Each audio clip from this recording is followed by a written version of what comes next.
মামা আলু পটলের দাম কত করে মামা?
কোন চিপাই যে মামা নিয়ে আইলি? ও মামা এই এলাকায় পুরান ঢাকার অলি গলি আমার চেয়ে ভালো কে চিনবো? আচ্ছা আরে আয় আমার চল চল।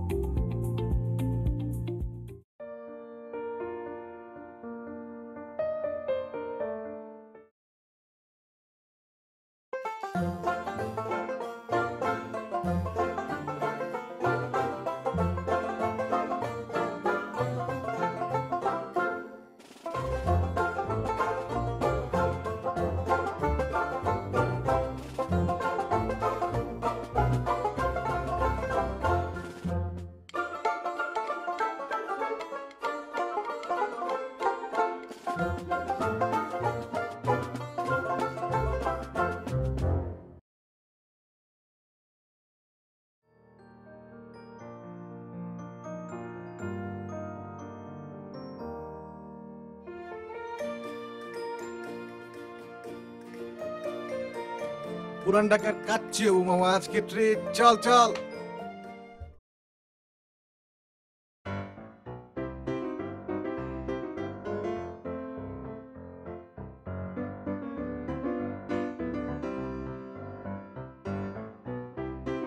নাইলে নাম্বার পাইবি না কলাম, বহুত কষ্টে টাকা বাই কর, আজ ট্রিট দিবি তুই।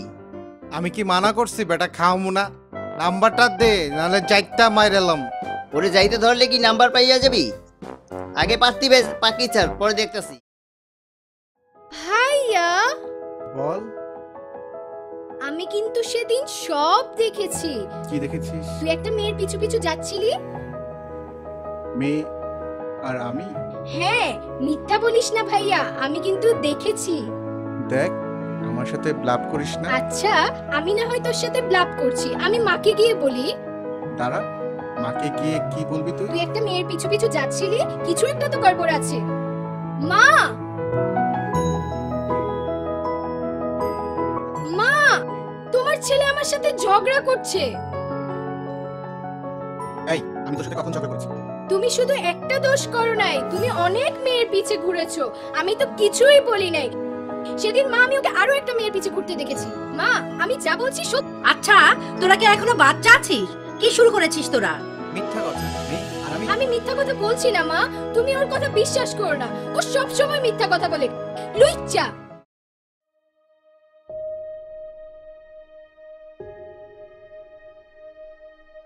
জেরিন দাঁড়াও। পথ ছাড়েন। না, আমার কথা আজ তোমার শোনা লাগবে।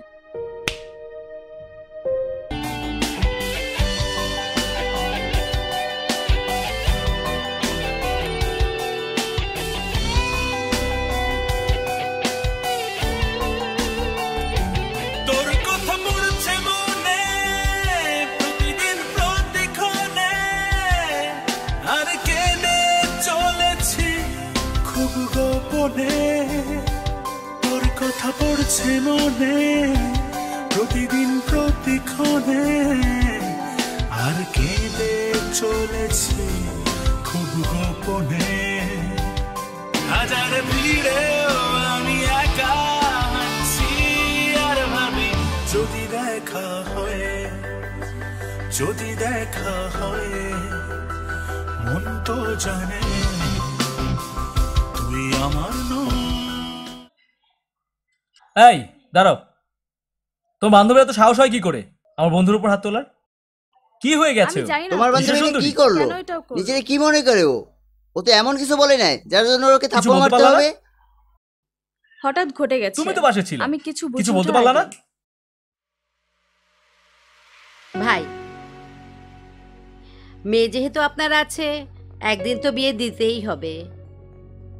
আমার ছেলেটা আপনার মেয়েকে খুবই পছন্দ করে, আমারও ওকে খুব পছন্দ। আমি চাই আপনার মেয়েকে আমার ঘরে তুলে নিতে। ওদের বাবা নেই, আমাকেই ওদের বাবা মার দুটো দায়িত্বই পালন করতে হয়। আপনি যদি সম্মতি দেন তাহলে ওদের সম্পর্কটা আমরা এগিয়ে নিতে পারি। আপনি আসছেন প্রস্তাব নিয়ে, ঠিক আছে। মা মরা মেয়ে আমার, ওরা দুই ভাই বোনের কোনো কিছুই আমি ওদের উপর চাপিয়ে দেইনি। বাবা মা বলতে আমি চাচ্ছি একটা ভালো পরিবারে ও যাক। মা কোথায়? এদিকে আসো তো।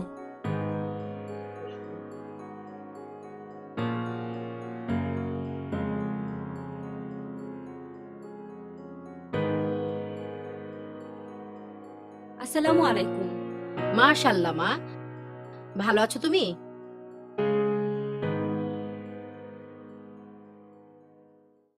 এবারও কি সমস্যা তোর?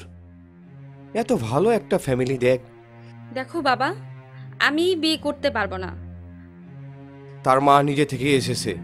এরকম সম্বন্ধ যদি তুই মেনে না নেস তাহলে আমরা আর কি করবো? তোর সমস্যাটা কোথায় এটা বলতো দেখি। তোর কি সমস্যা? এত ভালো একটা প্রস্তাব। দেখ, বেশি কথা বলবি না। তোমরা কি জানো না আমার মনের অবস্থা? না না, কোনোভাবেই সম্ভব না। প্লিজ তোমরা আমারে আর বোঝায়ও না। আমাকে আর বিরক্ত করিস না, আমার ভাল লাগে না তোদেরকে নিয়ে। তুই নিজে থেকে রাজি হয়ে যা। তাদের ফ্যামিলিটা কতদিন এমন জিত চেপে রাখবি? সব সময় এত বাবা, মাথা আরেকটু করে চিন্তা ভালো কর লাগে না। বাবা। ওহো। আমি একদিন বলছি যে আমাকে এই বিয়ে তোকে একটু বিষয়ে বোঝা তো। কোনো কথা বলবো না তোমরা। মাহিন, আমি খুবই বিরক্ত।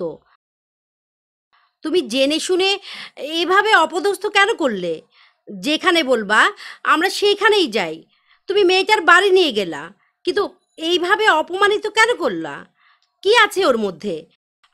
আমি খুবই বিরক্ত। আমাদের কি কোনো মান সম্মান নেই? তোমারও বোন আছে, এইভাবে অপদস্থ করতে নিয়ে যাবা? এটা তো হতে পারে না।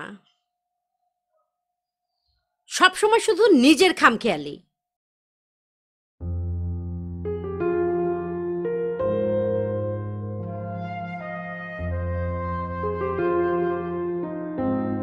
মাইন ভাই ভালো আছেন? হ্যাঁ ভাইয়া, ভালো আছো? হ্যাঁ ভালো।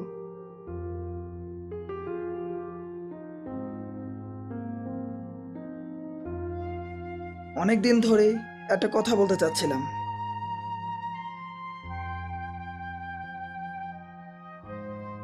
আমি জানি আপনি আমার আপুকে ভীষণ পছন্দ করেন।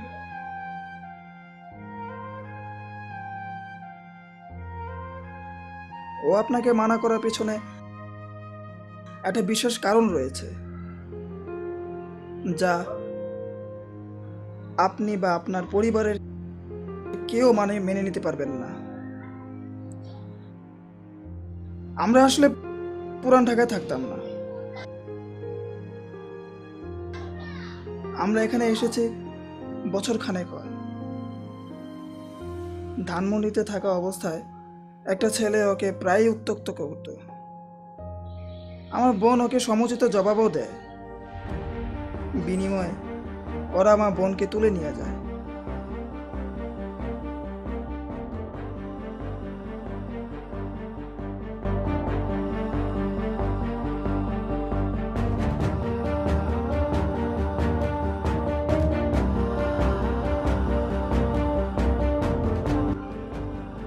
রেপ করে।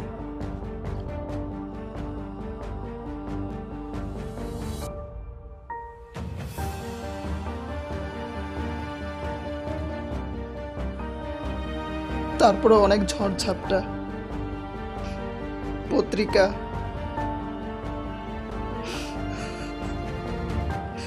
কিন্তু তারপরও ওরা ওদের প্রভাব খাটিয়ে ছাড় পেয়ে যায়। আমরা সামাজিকতার ভয়ে এই এলাকায় চলে আসি।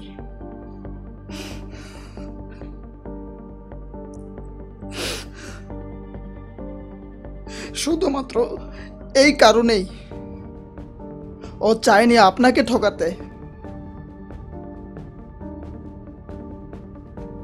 আমরা অনেক বুঝিয়েছি,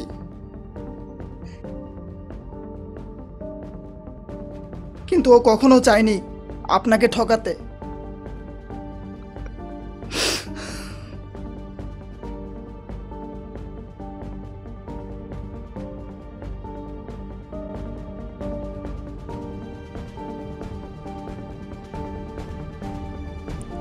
আমি জানি এত কিছু জানার পর তোমাদের ওকে মেনে নিতে কষ্ট হবে, কিন্তু ওকে আমি প্রচণ্ড ভালোবাসি।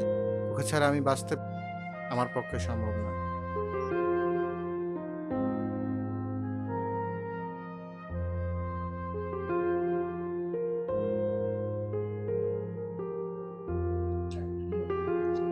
মাহিন বাবা, আমার কোনো সমস্যা নেই তুই ওই মেয়েকে বিয়ে করলে। আমি বরঞ্চ অনেক খুশি হব তুই এই রকম একটা বড় সিদ্ধান্ত নিতে পেরেছিস। আমার খুব গর্ব হচ্ছে, আমার ছেলে অনেক বড় হয়ে গেছে। সে অনেক কঠিন সিদ্ধান্ত অনেক সহজেই নিতে পারে। তুই ওকে রাজি করা বাবা, আমার কোনো অমত নেই।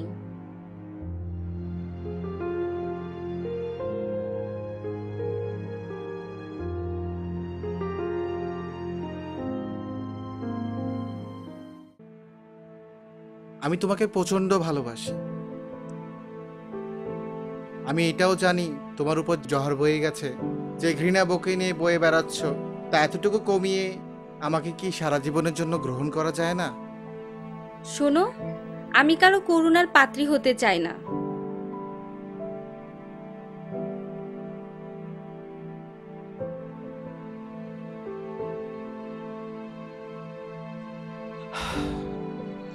আমার না এই পুরান ঢাকার প্রতি অনেক মায়া পড়ে গেছে।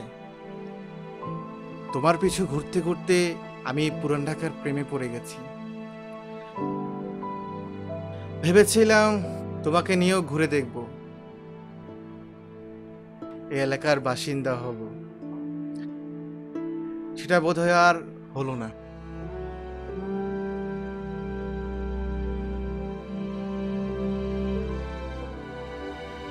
ও, তাহলে মায়াটা আমার না, পুরান ঢাকার।